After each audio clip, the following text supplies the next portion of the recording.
I'm Erika Barnhart, and welcome to the Pause and Fast podcast.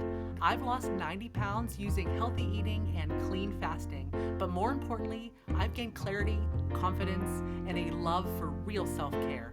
This podcast is about sharing what I've learned and creating a community where we can grow together.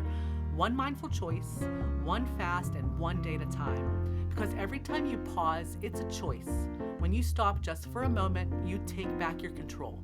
When you sip water instead of reaching for a snack, when you breathe instead of rushing, fasting is power because when you pause, you're choosing yourself. So grab a cup of coffee or your water, take a deep breath, and let's dive in together. And now for a quick disclaimer. The views and experiences shared on this podcast are of my own and my guests, and they're meant for information and inspiration. They are not a prescription. I am not a medical professional, so please don't take my word over your doctor's. We'll be chatting about things like intermittent fasting and hormone health. And while it might sound like we've tried it all, your body is unique, so before changing your diet or your hormone health plan, check in with your healthcare provider. This podcast is all about sharing ideas and good conversations, not medical instructions, so always listen to your body. It usually knows what's up. Hi, I'm Erika Barnhart, and welcome to the Pause and Fast podcast. I have a very unique opportunity today to talk with two of my good fasting friends who have been on the podcast previously. I'm here with Jalene Weigand. She was on episode number 1. And my good friend Laurie Lewis, who is on episode number 18 just recently. And we had such a good time talking together, and we have such good stories to share that we thought it'd be a ton of fun to talk together. And the reason I wanted to bring Jalene and Laurie on together today was because they have a very interesting story to tell about how Jalene found fasting. And thought it'd be so cool to tell that story on the podcast and dive a little deeper into the lifestyles that we share. So, welcome to the podcast, guys. How's it going today? Thank you. It's so Thank fun. What a thank joy. you. So good to see you, ladies. It's so good to see you. Looking forward to this. Yeah, it's a lot of fun, like to spend a Friday evening talking with your friends about fasting. So I just know that on episode 1, whenever we first met Jalene, you had talked a little bit about Laurie Lewis and about how she had inspired you. And do you mind if we begin by talking a little bit about that I would love experience for you? I would love to share that because if it wasn't for you, Lori, I wouldn't be here. I wouldn't be here talking about fasting and I wouldn't so much has changed in my life since I heard your story. So maybe I should go back. 2021, I was at a really low point in my life. We had just come out of the pandemic. We're still kind of were a little bit in it. And I had gone through menopause, and I didn't know that I had gone through menopause because I had had an ablation in my 40s. So I didn't have a regular cycle after that. So I just didn't realize that I had stopped making hormones. I should have known, but I didn't. There was just a lot going on, you know? And there was a picture of me that was posted on my preschool website. We had done a car parade at the end of the school year. We couldn't meet in person because our school was shut down. So we did a parade and we were in the parking lot and the kids drove by with their parents and we got to wave at them. Somebody had taken pictures and posted it on our website. And I'm looking at these pictures and I'm like, who's that? It was me. And I had no idea. I guess I should have known that I had gained a lot of weight, but it was kind of the last thing on my mind at that time. I was just trying to survive, you know? And I had been home and we had been doing classes on Zoom and I was wearing really comfy clothes and I just wasn't ready to deal with it until I saw that picture. And I was at a loss after seeing that picture. And I just happened to be scrolling on Facebook and I follow a local doctor in our area, Dr. Jennifer Rollins. And she had a podcast at the time. She doesn't have it any longer, but thankfully she had a podcast at that time and she was interviewing Lori about intermittent fasting. And I had heard about intermittent fasting before, but I just thought, it was, of course, you're going to lose weight. You're just starving yourself. How could that be healthy? Right. I listened to Lori's story.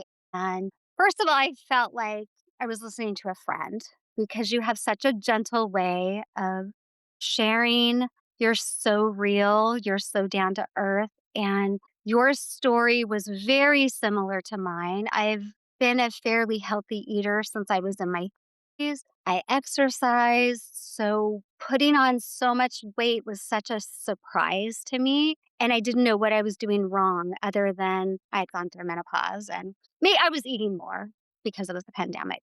So I heard Laurie's story and just sobbed, just like somebody understands. Like there's somebody else who has gone through what I've gone through.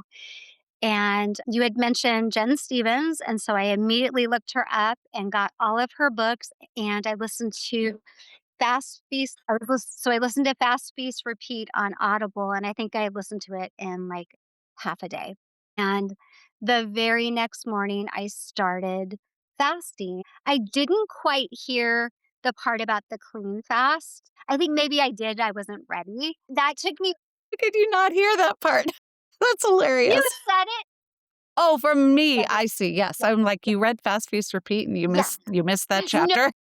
when I heard I maybe I didn't understand at the time what clean fasting meant. Maybe I just thought it was clean eating. Maybe Yep. I did maybe I didn't wanna hear it, right? So, for the first few days, I was dirty fasting, and as we all know, there's no such thing as dirty fasting. Either you're fasting or you're not. But once I figured that out and once I re-listened to your podcast, I was mad that I couldn't have cream in my coffee. But boy, I wasn't gonna let cream get in the way of feeling better. And now I don't like cream. It's such a strange thing. So that is how I came to intermittent fasting. Thank you, my friend. You're so welcome. Imagine then a year and a half later, out of the blue, I get a message on Messenger or WhatsApp or something, not the normal mode of communication. And you introduced yourself, Jalene, and you said that you were about to go on Jen Stevens' podcast and that, okay, here they come. I know I'm getting And that it was due to hearing me on a podcast that got you going and what a difference that that had made in your life. And to hear directly from a complete and utter stranger that something I said, something I did being on a podcast, and something I said changed a person's whole life, their sense of self, their health, their joyfulness, and that you then were going on to pay it forward again and spread your story. It's just a really memorable experience for me. And I'm so grateful you reached out to me. That changed my life. I So, am so grateful and I was so nervous because I was like, she doesn't know me, but I just felt like I had to thank you because honestly, if it wasn't for you and you're so like, you hear other fasters, and we all have a story, and we all get bits and pieces of other people's stories that really resonate with us. But because you were so balanced about the way that you approached it, it really helped me to just settle in. And health was so important to you, and that's how I feel too. So I even put my scale away. I didn't weigh myself for 6 months because I'm like, I want to get healthy. And Lori did it. I can do it. right. I always say, if I can do it, I'm the least disciplined, habit forming person. Oh my gosh, I don't know myself as doing anything with consistency, but I can look back at my journey and see the moments where I made pivotal decisions. And it's what you just said was so beautiful. Like, decided. It's a decision you make in the moment. I decided that reaching my health or weight goals, feeling Yeah. well, was more important than cream in my coffee. You right there, that's like a pivotal moment. And I can look back at my almost 9 years of having an eating window, and I can Wow. see those moments where I made it. I had a choice to make. I made a decision, and then that shaped my next actions. And here we all are. I was thinking today before we met, Erika, you're in your 50s. Jalene, did you just hit 50? Are you 50? 50. 56 and I'm 63. We've got 3 decades here between us Wow. and very That's unique beautiful. stories, very different stories from one another about how we got here. Yeah. I love that. And I love that you said, Lori, this has been on my mind lately, that ready, you'll never feel ready because being ready is a decision. So that's been sticking in my mind a lot as well. Yeah. And that every day, no matter what you do and what you say, it might affect just that one person. Just that one spark is all it takes to get that fire going. And what a beautiful gift you were able to give to Jalene and probably many other people. I hope that I could help somebody that way someday too. You are. Wow. You are. Every single day you are. You That know, would it, make my day. Yeah. yep. So Well, you said someday get that message from somebody that's like, I listened to your podcast and you said, Yes. Jalene, you weren't sure if you should reach out. And I always think saying thank you is a good idea, right? yeah, So Erika, somebody is going to write you and say, truly, not just a podcast review, but some real person is going to reach out to you in the future and tell you the very real difference that you made for them. And that's just very, very memorable and special. Even if no one does thank you, it's happening. yes, Yes. Yes, it it doesn't is. take all the likes, right?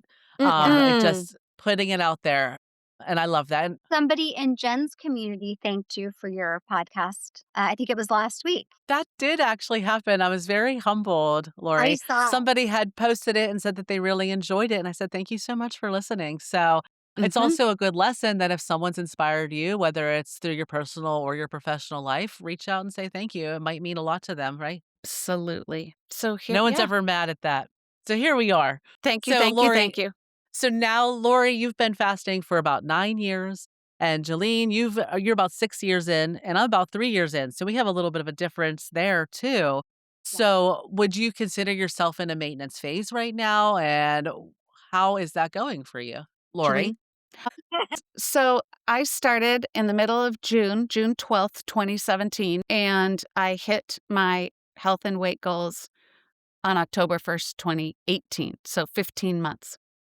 And so then I was faced with the question, what do I do now? Mhm. Because all my clothes fit. I had tons of energy. Well, immediately. That didn't take 15 months. That was immediate that I felt well. But I reached my goals in 15 months and I was faced with what do I do now? The question is, I, oftentimes I'm sure we've all seen this, that at the beginning of someone's intermittent fasting journey and they're figuring out how long should their fast be and how long should their eating window be. And then they ask a question about, when I reach my goal, what should I do? It's like, you figure that out. We'll work it out when you get there." And so I decided that I was feeling so well that why would I change anything? And Right. that has now been my favorite sweet spot, fasting and eating schedule for all these years. And sometimes I mix it up. It's flexible indeed, but I don't feel so well when the edges get fuzzy. I tighten it right back up to the zone that I feel my best. How about you, Jillian? I reached my goal range, and I say range because having a number really messes with my head. So I have a range, it's about within a 5 pound range. I like to be at the lower end, but it is what it is. But I reached it within less than a year. I didn't weigh for 6 months. And when I weighed myself after 6 months, I had reached the goal number that I originally thought I was going to get to, not realizing I would continue to lose a little bit more. So I've been there for, gosh, 4 years. And I just keep doing pretty much what I did. I have about a 5 hour eating window, but I'm really flexible. If, we have a special occasion, sometimes I have a longer window. Sometimes I actually have a shorter window. Sometimes I'll just wait and open my window for the occasion. It's just so flexible. And it's not something that I overthink. It's just a part of my life now, and it's just who I am, and my husband will say, "Are you eating right now? You wanna take a bite of this? Is your window open or closed?" Yeah. Part of our lives. It's like normal now. So many people ask me if you're still doing it, and I said, "This is something that I'll always do." Right, So, that's an interesting mindset shift that has gone on, though. I think that for most of my life, I've been chasing, like, the next diet or the next trend or what's happening next, and all of a sudden, I'm like, "I found it. I'm 45 years old. I'm almost 46, and I'm going to be doing this for the next 46 years to go. So sometimes, though, I'm like trying to gain that little bit of motivation or the excitement, you know? So recently I just started taking yoga class because I'm more focused maybe on some strength and core training and things like that. But what kind of things do you do, Jalene, whenever things start to get a little bit like not as exciting or as normal as I they were? I had to be really careful because I felt like I was always trying to chase the next goal, and that can get really tricky. I had to unfollow a lot of influencers because there's so much in the fitness world, in the health world, you want to call it that. There's so much background noise that I was feeling like, oh, I got to try this. Oh, I got to try that. When I first started fasting, Jen had a podcast with a different host, and the other host, I really liked her. She is an influencer, and she's a biohacker. And so she had all these ideas, and I spent so much money buying like the supplements and all the gadgets and feeling like I had to do the next thing. And I reached out to Jen in her community and I said, I'm going to go broke trying to keep up. And she's like, stop it. Stop it right now. Stop it. She's like, that is, that's not me. That's not, and it's fine that Melanie loves that. That's who she is. And she's like, but you don't have to buy all that stuff. You don't have to buy into it. Listen to your body. And that really helped me to shift into trying to be a little more in the present and not trying to chase the next goal. And it's tricky because I think as humans, that's kind of who we are. But I'm trying to just settle in to where I'm at. But if things do go like, my dog passed away last week. Mm. And for a few days, I could barely eat. And then honestly, for a few days, I just wanted to eat crunchy, salty stuff. And I still did it in my eating window, but I didn't feel great. And so I had to tell myself, this is not helping me to heal. This is not going to bring Ben back. So let's refocus a little bit. Let's get the chips out of the house. Even though they're cooked with a really good oil, they don't make me feel good if I eat too much. I'm so sorry to hear about your dog, Jalene, but And so, that's those kind of things are always gonna happen, right? We're yeah, gonna experience hard times, yeah, and fasting is always there. So that's part of the reason it becomes, like, just part of our daily life. Even if you have some crunchy chips one day, you're yeah, still a faster, right? yeah. And I didn't feel like I, fell off a wagon or, I blew it. I just for a minute, I was just trying to crunch away a hard feeling. Yeah. Well, and you Yes. noticed that it didn't make you feel great. And Yeah. another cool thing that you noticed was that it's not actually good for you to chase this excitement. That after a lifetime of what's the next thing? What's the next thing? What's the next thing? It's like, whoa. Right. So Yeah. it sounds to me like you've embraced a stillness. And It's something that you have said, intermittent fasting is the quiet, not a diet. I love that. thank I you. love I that. had a client say to me once, which it got me thinking about this word excitement. She'd been Mm, fasting for many years, had reached her goals, but she was feeling like she was backsliding and she was trying to recoup, she said, it's just not as exciting as it was in the beginning. And I was like, mm, mm, exciting. mm. That's interesting. I would so I really dug into where is it that lifetime dieters, but anyone in our society is when we lose motivation or when it's not as exciting and fresh and new and sparkly, carrot to chase, Mhm. we think something's wrong. And it's like, I am really going to explore this idea of excitement being kind of a trap, like if we're chasing that, Right. and have the ways that I take really good care of myself with fasting as my foundation, clean, daily clean fasting, that if that can be so soft and steady and easy, it takes effort. It takes some determination, some focus, right? Like going to bed at night, right? You have to think about it. You have to think about what you're going to make for dinner. You have to Mhm. think about when's my eating window today. But it's definitely not exciting, and it definitely shouldn't stress us out. If there's any struggle, stress, or strain in there, we want to kind of dig in and root that out. Excitement is a trap, and I have learned over the last few years to embrace being kind of boring. You know, being an old, you know, I can laugh about my age and be like, yeah, I'm that grandma that's, I'm not even a grandma, but I'm that grandma that's going to bed early, and really embrace setting aside excitement as something that I'm after. You've probably seen those little pictures online too, where like my Saturday night plans and it's laying in bed with my cat, right? So Yeah.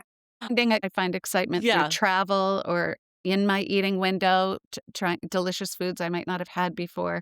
I think their life is and can be beautifully exciting.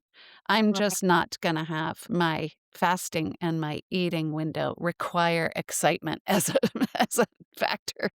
Right. Right. I agree. I think it's exciting at first too when you're seeing these first changes come about and you're losing weight or you have more energy and I still have more energy and all the things, right? But maybe excitement has come more to like maybe even motivation. I've found happiness or pleasure with helping other people. I had shared this before, but when my daughter came to stay with me and I helped her discover intermittent fasting, I found it just really rewarding to watch that.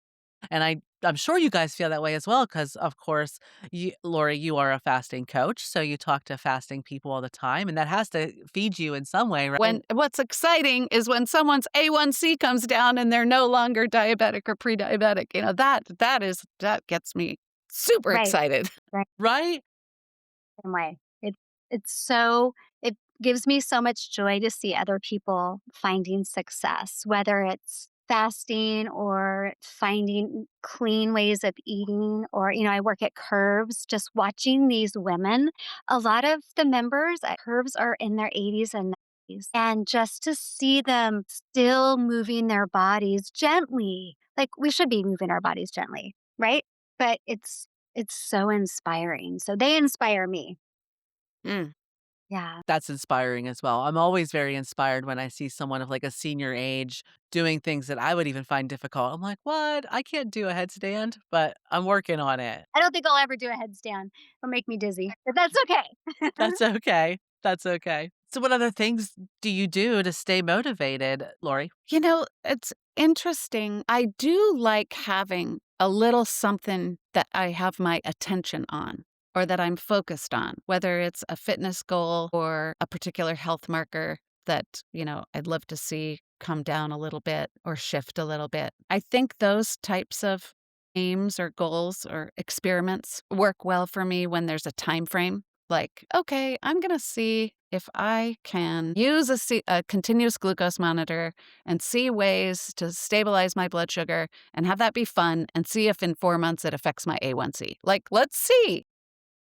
And that for me is joyful. It doesn't feel like a pressure. And if I do get a little stressed out about it and I'm checking the numbers constantly, or, I feel like it becomes a have to, or any franticness in it, any sort of punishment voice arises, then I'm able to notice that and either shift the goal or stop using the tool and restore myself to honoring my inner compass, my inner voice, what my body's telling me, this soft, still voice, as opposed to any sort of external factor telling me what to do. But I Right. do enjoy if the tool is empowering, whether it's a fasting tool, a fasting app, or a CGM, or your step tracker, your sleep tracker, your Aura ring, whatever. Sometimes those gadgets can be fun, but when they become not fun, like you mentioned, the scale, Jalene, it's like, well, that stresses me out.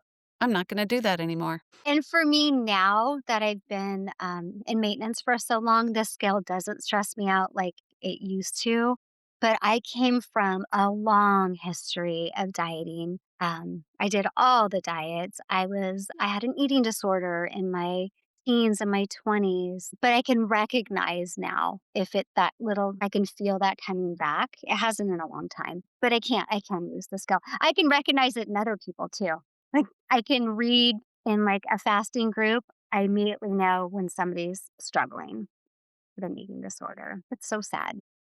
Well, I think we live in this punishment voice environment of diet culture and, our own way that we speak to ourselves that maybe someone spoke to us when we were a child. And if we can truly believe that when a person is fasting clean and honoring their body and not rushing, Mhm. not feeling the pressure of, well, my friend's doing a, 19.5, I have to do that too, right? The comparison and the pushing hard, that when we are fasting clean every day and having an eating window and tuning into what our body's telling us, we can then notice that those punishment voices, those ways of speaking to ourselves that are not kind and gentle. And I think fasting allows for that space Right. to hear ourselves and to move into the world of a deep respect and honoring and reverence for our body and where we can trust ourselves and trust our body. So, fasting for me, again, I guess we circle back to this idea of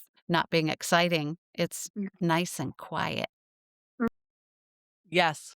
I love that. I was very mean to myself sometimes, I would say. And even still, sometimes I see that slip in, but I'm able to recognize it, frame it, and eliminate it as quickly as possible now. When before it would consume me, right? I just had a lot of guilt.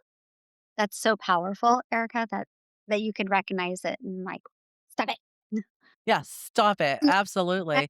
yeah. Actually, I don't wanna, the scale also, it gets on my nerves, I'm not gonna lie, and it's not my best friend, but in the month of April, and it's April 10th right now, I committed to weighing every day because 'cause I'm trying to work past that, taking Mm. away the feelings and just looking at it as data.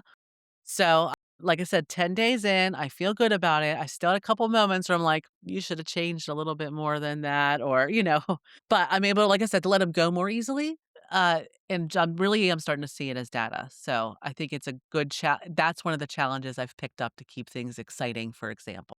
Are you comparing the weekly averages? What are you doing to Yeah, doing that. So I'm only on week 2, so I have, like, my first week average, and now we're on week 2, so just trying to shake things up. I had shared a little bit, but I had a little bit of a regain after a surgery, and I feel like I'm at a set point, so I'm just trying to, like, just be a little more mindful, and Mhm. so maybe I'm not in maintenance. I am in a little bit of an experimental phase, just trying to get down a couple pounds back to where I would like my range to be. So that's fun right now, but eventually I will hit that range again. I know it, and it'll be boring again. Well, I love that you're gonna do an experiment where you're weighing every day. I think the startling realization of weighing every day, adding up those 7 weights, divide by 7, get your number, is a real number. So when people say, It's not working, I'm not losing any weight," we don't really know. It went up yesterday, it went down today, and if you only compare Friday to Friday, you're not getting real comparisons. I applaud you for saying, "For this amount of time, I'm gonna weigh every day, I'm gonna add it up, get the weekly average, compare the weekly averages, and then you'll know, is it shifting or not?" Right. And then you can troubleshoot and think, where can I tighten something up? Is it a good week to do a 36-12? Or is there some aspect of my nutrition I could upgrade, or an aspect of nutrition I could not have for a little while, as Jen says, delay for a while? Right. Yeah, Right. Yes. I love that you're doing that, Erica. Thank you. I just like to be a little bit more mindful, right? So, because I've been doing this for so long, it becomes a natural habit that I'm like, maybe I do need to tweak something, right? It's good to keep that in mind, no matter how comfortable you get. Right. Yeah, I agree. I can't remember what your initial question was, but I was thinking about the tools, and one of the things I learned about wearing the continuous glucose monitor that's so interesting to me is, of course, whatever I open my eating window with, I can see the effect. And that affects when I have my actual big meal, how the glucose moves. What I opened my eating window with affects the meal that I'm going to have 3 or 4 hours later. And Right. I've noticed some really surprising foods that the world would assume would Mhm. cause a big glucose reaction. And for me, it doesn't. There are other things that, like, okay, here's one. I live in Oregon, and I drive up to Washington State to visit my aunt and uncle. It's 4.5 hour drive. And 3 hours into the drive, I stop along this roadside place and have clam chowder. Boy, is it good. Mm. Let me tell you, That the first time it happened, I was like, that's weird. I had such an immediate spike, it shot right off the graph. Wow, that's so And then unfortunately, I had to sit in my car as opposed to taking a walk. I had to sit in the car for an hour after. So that did not help it come back down. So right. I've now tested that chowder 4 times. Now, does that mean I'm never going to have that again? No, because it's delicious. I just need to know that that is a response that it gives my body that my body does not appreciate. And Right. so it's fun seeing that data. But does that Right. mean that nobody else should eat clam chowder? No, it's just what's happening No. with my body. So that's really fun. But the minute it crosses the line into being not fun, like a stressor, a pressure, a worry, a fear, ditch it, kick it to the curb. Take it to the I curb. did a CGM experiment a Did you? few, maybe 2 or 3 years ago, and it was really interesting. Like, I also found some foods that most people think wouldn't spike my glucose, like, went way up, and then there was other things like rice. I was pretty even, like, it didn't go up too high. It was really interesting. But I did find, and this was before I really tried to eliminate most ultra processed foods. I mean, I still have a little bit because I'm cleanish like Jen, but I was eating, it was like a high protein snack. It was like a cheese puff, but it was supposed to be high protein. And now I know that it's all junk. But that spikes my glucose so high for hours, and Wow. Wow. and I've never had that again since then. It was just such a great, lesson for me that this is ultra processed food, and my body does not know what this is, and it just went straight up. It's just That's fun. so It's fun to interesting. see. Yeah. So I enjoy this. I have not worn one yet. So I did actually talk to my doctor about it. They said they were open minded, like I could try it. I just haven't followed through. I think what scared me a little bit, to be honest, is I would want to taste everything to see how it affects me. Did you have that Yeah, problem? Because what I heard is that you tried the clam chowder 4 times just to be sure. exactly. Exactly. Um, Yeah. for example, the other day, I wasn't feeling super hungry and I opened my eating window with a little bite, a teeny itty bitty wedge. I just wasn't so hungry, but I knew it was time to open my window. I had a little bite of this goat cheese. My blood sugar was completely stable. Ate mostly vegetables, like a very, very fiber, nutrient, vegetable forward dinner. And not even nothing, not even a blip on that. And then every time if I walk after I eat, the CGM is.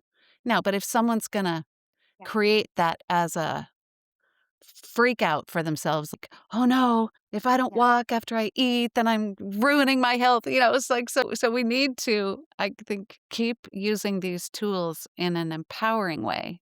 right. And when there's ever anything fearful or frantic, dial it back. I think it would be fun for you to try it. Erica, keep us posted. Oh, I will. I'm going to try it. It's on the list. So I'm not terrified, but you're right. If you feel uncomfortable or it becomes a diet brain issue, then just don't do it, right? I think it's great information to have. Well, that's why I don't look at that. So I have an Aura ring. I'm not a gadget person at all, but I've had this now for 4 years and it's 5 maybe. It's very useful. I love it. But I will not look at the stress data because if I see the data of how stressed out I am, it stresses me out more. And that is not helpful. So that is not helping me. I don't need to go, why did it shoot up at 2:15? It's like, Right. so I've removed that aspect of that information. On the other hand, the sleep information has been profoundly helpful. People think that, oh, I must have it all figured out and all together. I've been working on my sleep since working diligently since 2011. That's 15 years of wrestling with the timing, with the quality, it's like, when am I ever going to get this handled, right? But Mhm. my Aura ring has been so helpful in discerning what tweaks I can make to my wind down routine. And, back to this idea of being okay with being boring. I have just come to terms with I'm a person who goes to bed really early, and that's what's best for me. And I'm going to keep working on this. And so I do love the sleep data in the Aura Ring. What time do you go to bed? I'm just curious. Well, what I'm aiming for and reality are very different. So I lived in New York for 25 years and never ate dinner before 9 or 10 p.m., which put my bedtime at 1 or 2. And then I got really sick in 2011, and I was working with some physicians and an acupuncturist, and it was very clear and obvious that I was too stressed out and my whole life was too late. And so the first goal was 11, and that just seemed not possible. And after working on that for quite a long time and having it be a habit and feeling better, then my acupuncturist said, "Okay, you've hit 11, now let's make it 9." And I thought that was the most ridiculous thing I ever heard. Last night I went to bed at 8:30. Now, my average time that my body actually falls asleep is closer to 10. But I start turning down the lights, turning on soothing music, cooling down my bedroom, putting a cup of water by my bed. I start the process of thinking I'll be going to bed soon, usually at about 8. So, yeah. And I am becoming very comfortable with myself being a person who does things very differently in terms of how I take care of myself. I do things very differently than most people around me. And I think that's really hard for people to kind of be the oddball. And I'm getting more and more comfortable with that. Morning. It's a zone. My body would prefer waking up at 7. That's what happens naturally. But I wake up at about 5:20, 5:25. Me too. Yeah. Don't like it, but Early to bed. Yep, yep. I was gonna say that mine changes a little bit depending on what I'm doing. I am an early bed kind of person, but if I'm traveling for work, I always go to bed very early, like 9 o'clock or so. I just, but when I'm home with my family, sometimes we stay up a little later and watch a TV show or something like that. So it becomes a little later, but I don't ever make it till midnight. I'm like a pumpkin. I just turn into a mess at midnight. But you had mentioned how, just increasing your comfort about living a little bit differently than some of your friends and some of your habits. How have you normalized that in your life? Or do any interesting stories stick out where you were not the norm and you had to, does that still happen now that you've been a faster for so long? Think back to 2017, and I started fasting when I was home visiting my mom. So I was in a nurturing, supportive place. And then I came home to Portland. And after I didn't tell anybody what I was doing, I just kind of consolidated my eating and was really, really focusing on being well.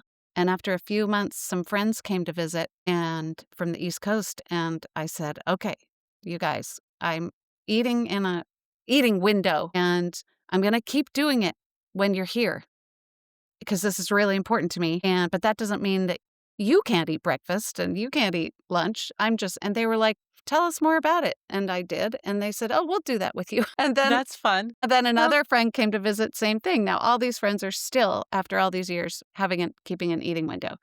But I think the world generally would like to focus on the aspects that they perceive might not be healthful about it. Like, it's kind of like, how can that be healthy, not eating, right? It's like, well, let me tell you, it's actually the opposite. All the healthy things that happen to our bodies, healthful things, lowering inflammation, stabilizing blood sugar, and so forth, that the reasons to keep doing it are vast. And so comfort with that eating window, that I do something in terms of my meal timing that's very different than most people. As soon as I gained a comfort with that, everything else got easier. I can laugh about my food choices. Like, I say to people, I don't eat sugar except for, I say, I don't eat sugar except for when I do, which is like never, right? I'm not going to say I'm never going to. If there's a world's best wedding cake and everybody's saying it's some lemony, delicious stuff, yeah, sure, I'll have some. But I now have an ease and a lightness around all the habits that I have to take really good care of myself that are very different than what the world would say is normal. I have a level of comfort with that brings me joy, actually, as opposed to feeling like a weirdo. That's wonderful. And how about you, Jalene? Do you run into that sometimes? Not really. I think because it's become such a part of my life. that when we get together with my family for a holiday, I just open my window when we're going to be eating. I don't make a big deal about it. It's just if we're going to eat at 3, then I'll just open my window at 3, because usually my window's earlier. I usually open between 10 and 11, and I like to close by 4, sometimes 5, because I find for my body, I sleep better if I don't have a full stomach. I don't know why, but that's just what works for me. But if it's Christmas and we're having Christmas dinner, I'm gonna have Christmas dinner. And I'm the opposite. I feel like, I mean, I know I shouldn't, right? I shouldn't eat right up until I go to bed, but I feel very satisfied when I open my eating window, pause, have a meal. And that can be kind of close to my bedtime if I'm winding down and trying to aim for bed at 9. And so my study of one is that I feel quite well when I go to bed with no hunger at all. A lot of a lot of people are like that. I think more fasters have a later eating window. And I've tried it and it just my sleep isn't great. Yeah. So for me, between 10 and 3 and 4 works out really well. I've observed that people with some challenges like GERD or acid reflux, I think a lot of people are realizing that for them and their body and their daily schedule and their sleep quality, that an earlier eating window does in fact make them feel much better. Right. And then people have to deal with, well, that's the eating window that has me feel really well, but which eating window is going to work with my life and which eating window is going to help me reach and maintain my health and weight goals. So you've got to look at all those The ba aspects. the balancing act Yeah. sometimes. Yeah, and I've gone out to breakfast with friends before, and I just wasn't hungry, so I just drank black coffee, and it was no big deal to Yeah. them. It wasn't a big deal to me, and I work, in a preschool, and sometimes they wanna have snack at 9:30, and sometimes I'll eat with them, and sometimes I'm absolutely not hungry yet, and they'll ask me, "Why aren't you eating?" And I'll say, "I'm just not hungry. That I'm is just the not." best lesson to teach a kiddo. Oh, you mean you're paying attention to if you're hungry and whether you're gonna eat or not? That's an interesting lesson to learn. Yeah, An interesting one for sure, yes. yeah. I've been doing that actually. I have 2 grandchildren, which is so fun. I know I'm the youngest, but I You're have the 2 young grandchildren. grandma. I'm the young grandma, and the 20-month-year-old is just learning to share, so she often wants to give me a piece of her food, and I'm working on that now, where I will say, like, "Thank you so much, that's so kind," but I was like, "But I'm not hungry right now, I'll eat it later." I'm just trying to I mean, I know she's only 20 months, we're not gonna get real far yet, but it's Right. also okay to say, "No, thank you," and I think that is something that is something that was always hard for me whenever I was growing up. I came from a family, where you were offered food, you said yes. I don't know why, but it was just really hard to say no whenever you're offered food. And especially because I've never been that person. It's like, "Oh, yeah, I'm so full." I'm like, "I could always save room for dessert," right? So Yes, that change in flavor profile that's Uh-huh. you can be yes, stuffed and suddenly they hand you the dessert menu. It's like, "Oh, yeah, I'm plenty hungry now." yes. But being able to say, "No, thank you," or "I'm not hungry right now," has just been so empowering, but it was Mhm. harder than you would think at first, especially with people that already knew me and I wasn't the no thank you kind of person, right?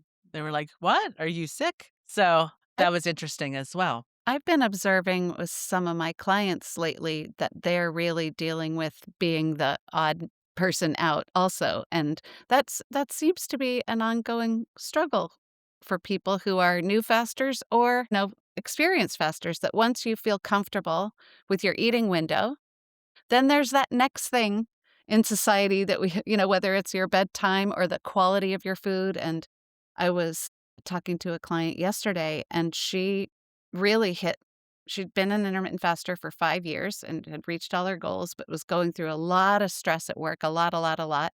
Have you ever noticed how people who work in hospitals are surrounded by the worst quality food? Right?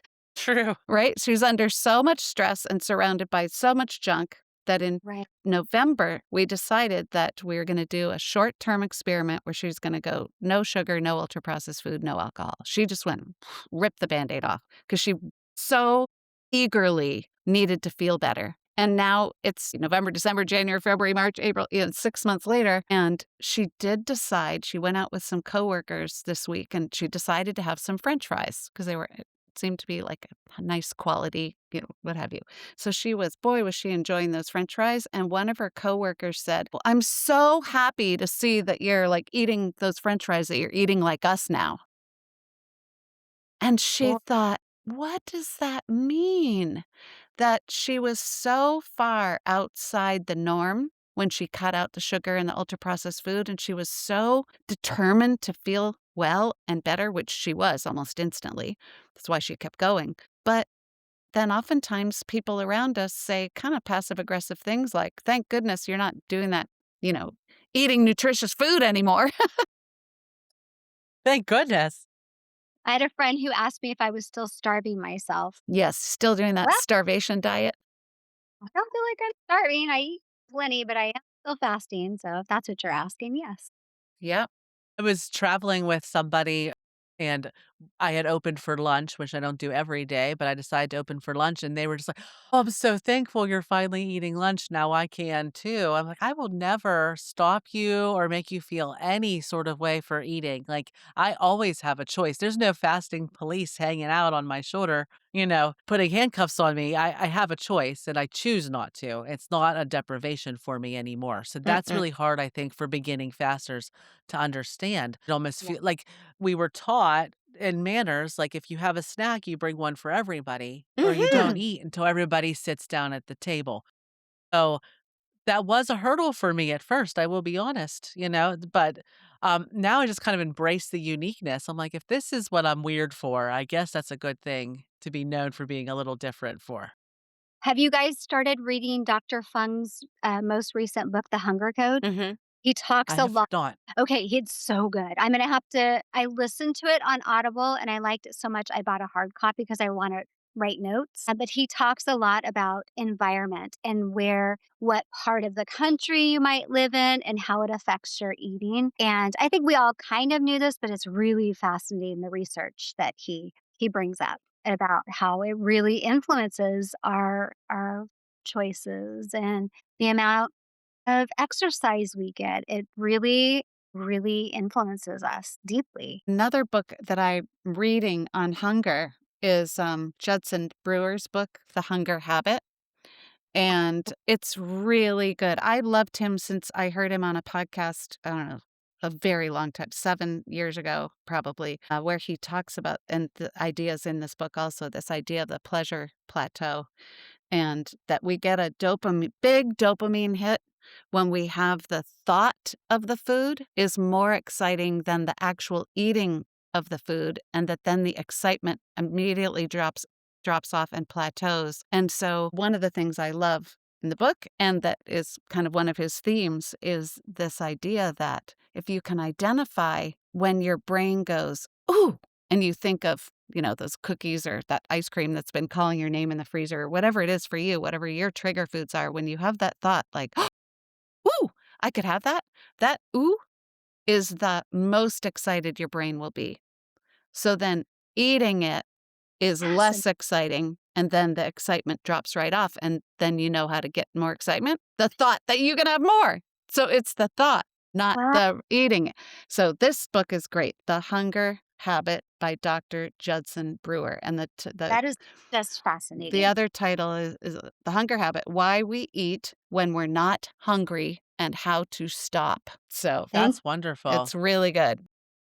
I will put that and Dr. Jason Funk's The Hunger Code into the show notes in case anybody's interested. Great. I had heard of the Hunger Code, and Jalene's been posting a little bit about it in her Facebook group, so I am excited to read it, but that's another one as well. I think there's a lot of things in our life that we could reframe that way, like even emotions, like they only last for a couple seconds technically. So if you're you. able to recognize that this is just an emotion, Mm. it'll pass very quickly. So maybe just by thinking about having the food, you already experienced the best part. Well, we, for the most part, do know what it tastes like, right? Like I could, so it's not like some sort of diet trick. It's that Right. one of the benefits, I think, of being a long-term intermittent faster is that we can discern what is the difference between real, actual, I have to eat now hunger and something else? Either emotion like deserving or boredom or self pity or I need a reward or I need a break, Mm-hmm. or what I call hunger alerts. Like, okay, so my stomach growled. Does that mean that I have to rush to the fridge? So we really do have a keen understanding of what real hunger is and what is not. And then when you can take it to that next level and slow down and, wonder what is causing me to feel hungry right now.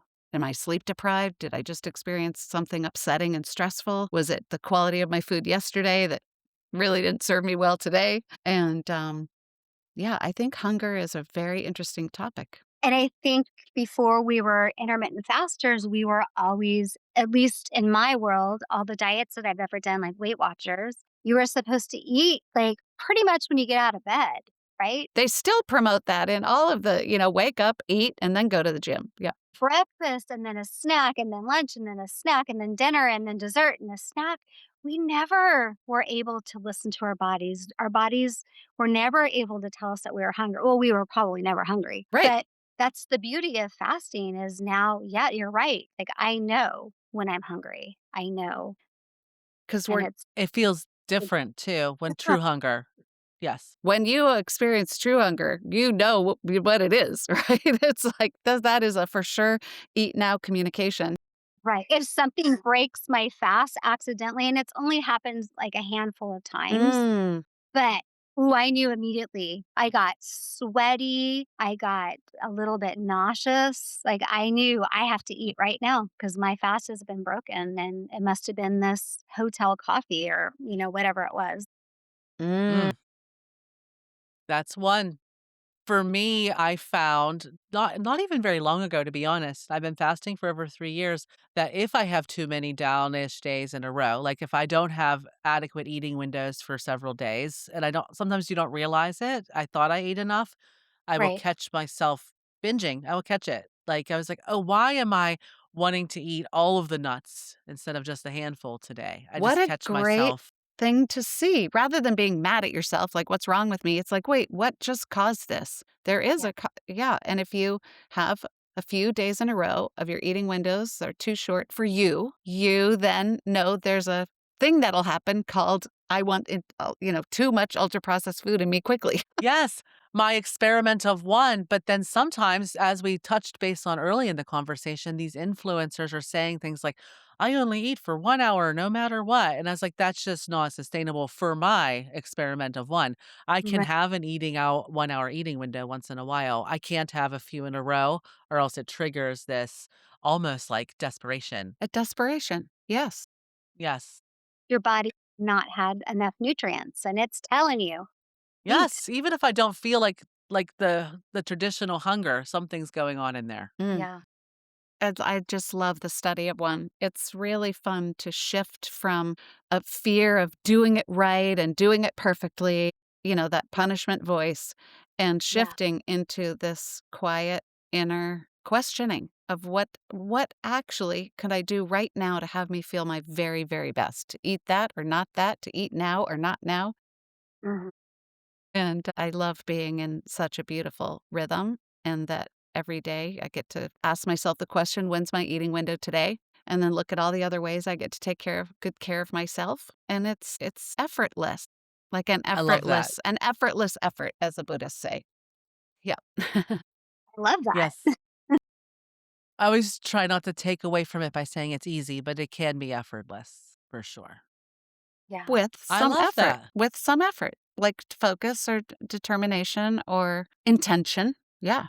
It's a good flow. This is just a very quick, interesting experiment as well that I recently did. But you know how protein is all the rage right now? Everybody's talking about protein all the time. And I also, I mean, I've always loved protein and I really think it's an important part of my diet. But the other day, I had a whole food plant based day kind of on accident. I didn't have, and I still had lots of protein, but I always think in my mind, I need this chicken or this steak or something. And I actually commented about how full and satisfied I was in one of the communities. I was like, I really thought I'd be hungry tonight, but I'm actually more satisfied than I am some days after having chicken. So Right.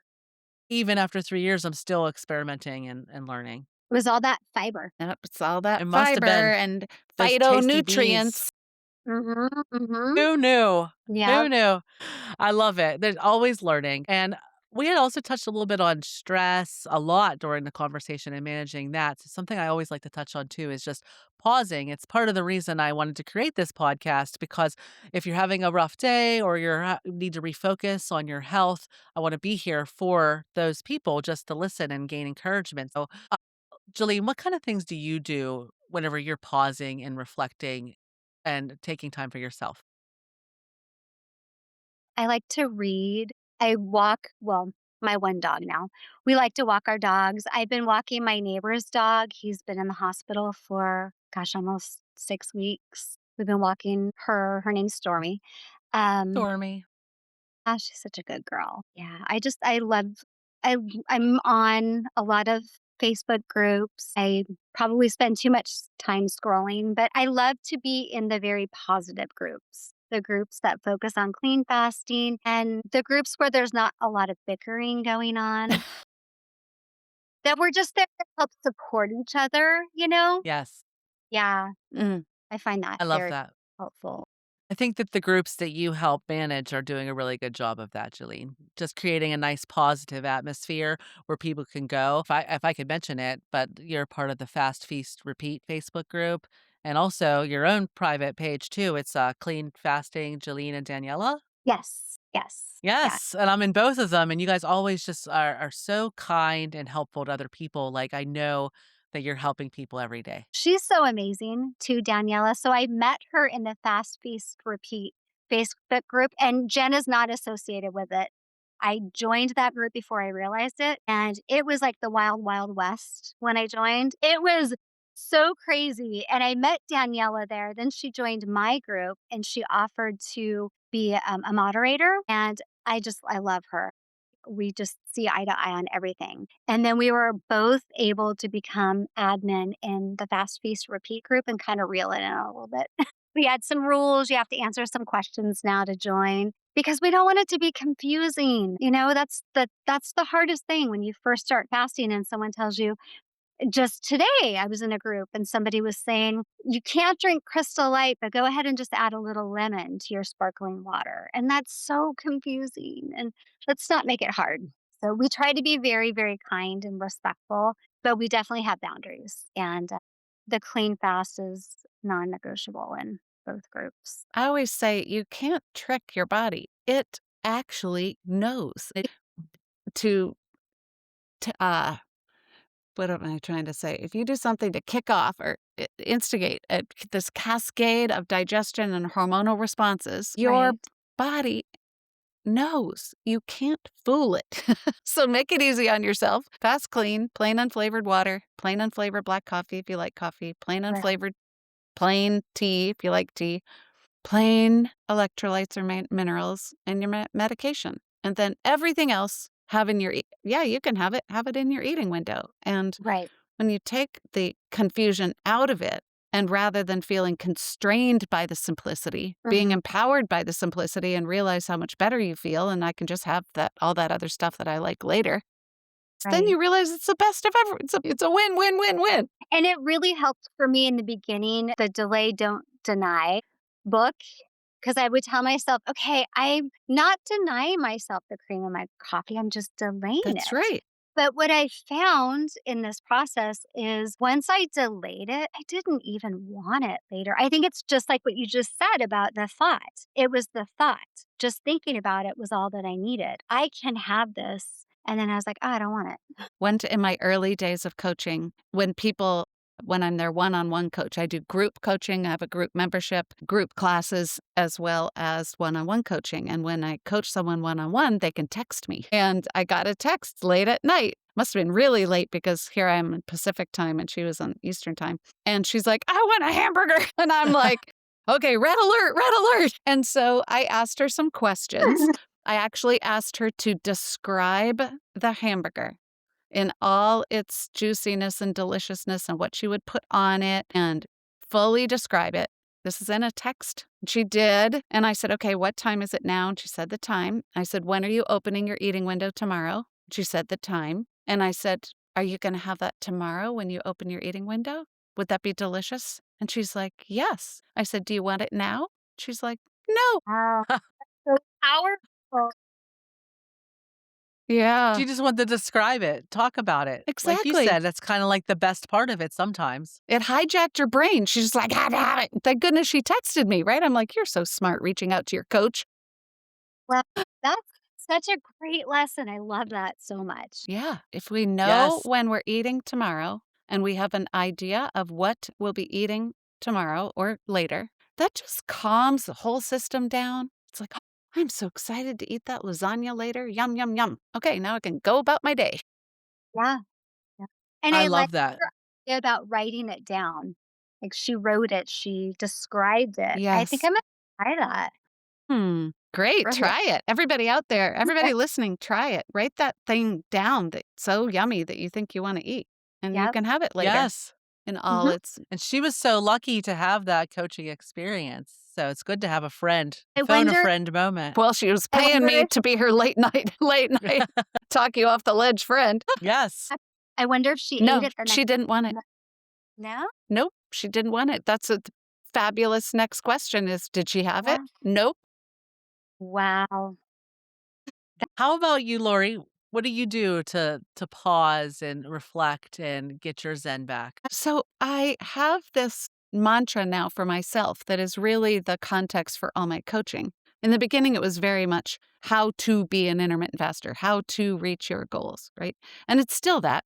But the context is that I, as a matter of my identity, I'm a person who takes really good care of myself right now, no matter what's happening in life. And if I can be that for myself and support the people in my groups and the people that I'm coaching one on one, that everybody can say, I'm a person who takes really good care of myself right now, no matter what's happening in life. Then the right now is what gets really interesting. So with all of life, and believe me, we have all our own lives, and I all day, every day hear about people's challenging lives.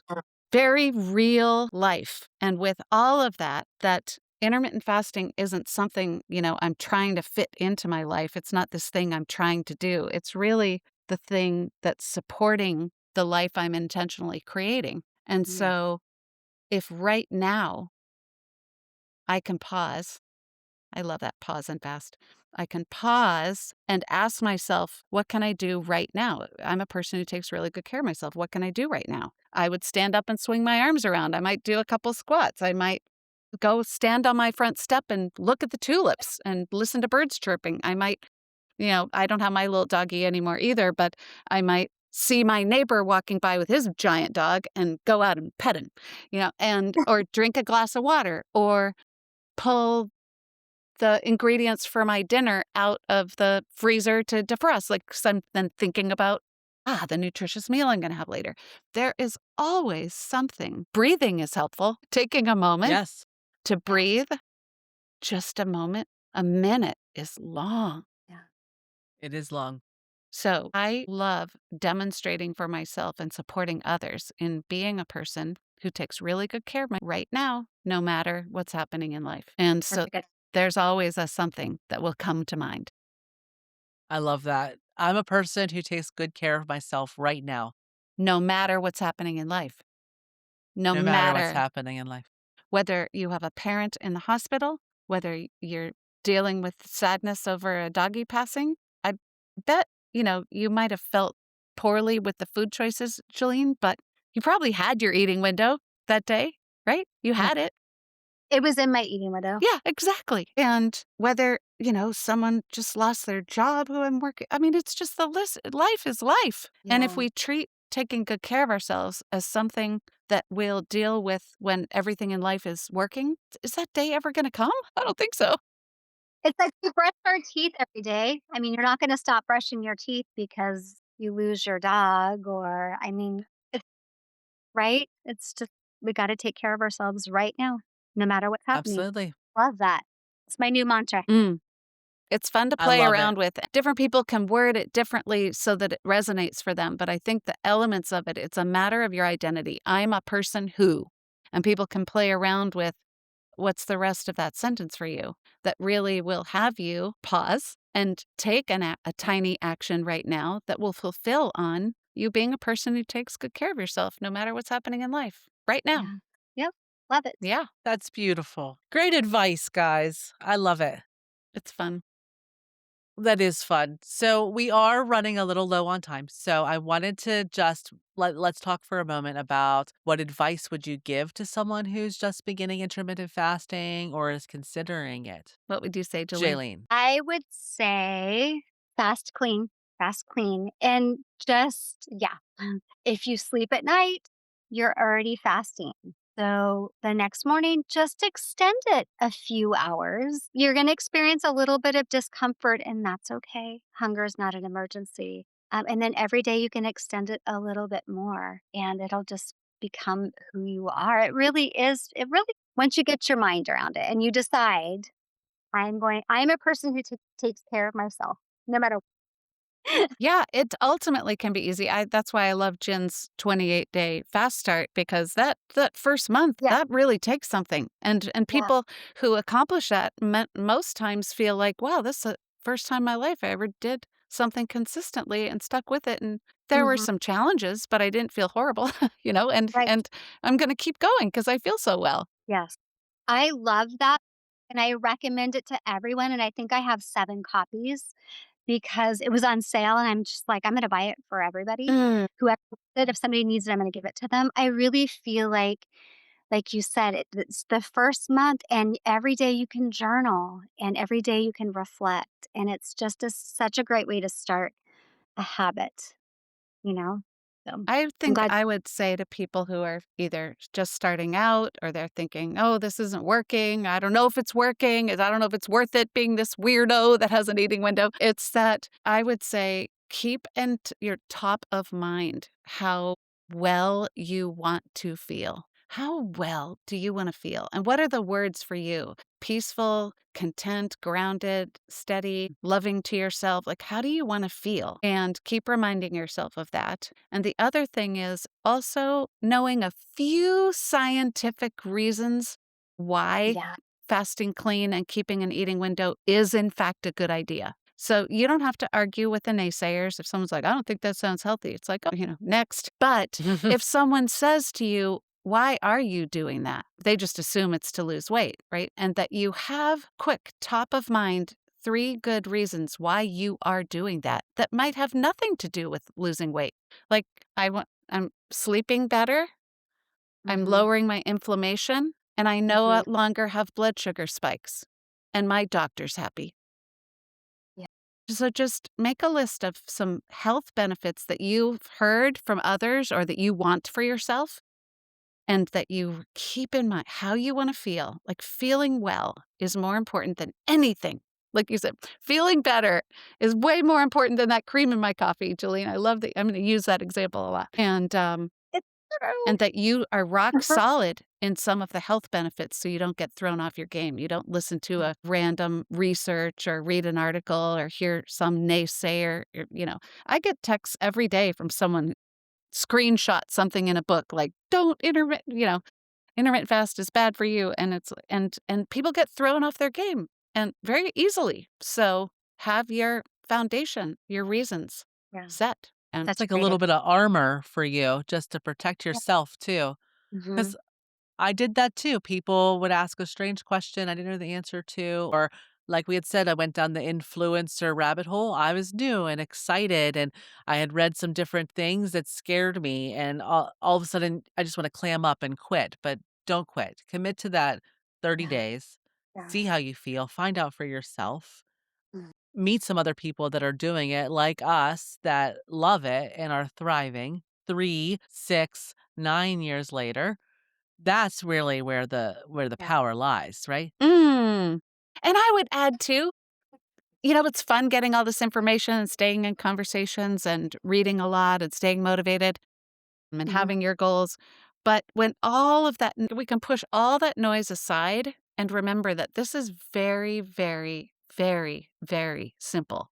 There are 2 parts to every day: your clean fasting hours and your eating window, and you get to say when it is. Yeah. Repeat. Yeah. And so all that noise can get quiet and don't get in a swirl about how long should it be and blah, blah, blah. Your body is the boss. Your body will lead the way every single step, every single day. When's my eating window today? What yummy, nutritious food am I eating? Keep it very binary. Advice. Keep it simple. Yep. Well, thank you guys so much. Is there anything else that you'd like to add for the conversation or talk about while we're all here together? I'm just so grateful for both of you for having this platform to talk about it and for you, Lori, for changing my life. Thank you, Jalene. So grateful. I'm excited thinking and grateful for the people out there listening and thinking that they really must be a person who wants to feel well and loves themselves, wants to love themselves more, wants to trust themselves and trust their body. And they're here listening. And that's really inspiring to me. Oh, I got choked up. That is beautiful. It's inspiring to me too. And I am thankful to both of you for volunteering your time to share your stories and talk about some of the resources that are working for you. I just know that someone is going to gain something, a better life from this conversation. That's exhilarating. Thank you so much for listening to the Pause and Fast podcast. It truly means the world to have you here showing up for yourself and for this community. So please remember to subscribe to this channel and like and share this video with anybody who's interested in intermittent fasting. If you want to keep the conversation going, then please join us at the Pause and Fast Facebook group. It's where we connect with each other and support each other on this journey. You can also follow me on TikTok and Instagram for more fasting tips and advice. And if you feel compelled to share your journey, I would be honored to hear it. So please email me at pause.and.fast@gmail.com. Your story might be exactly what someone else needs to hear. So thank you again for listening. And until then, I'm cheering you on. So let's keep moving forward for great health together. Have a great day.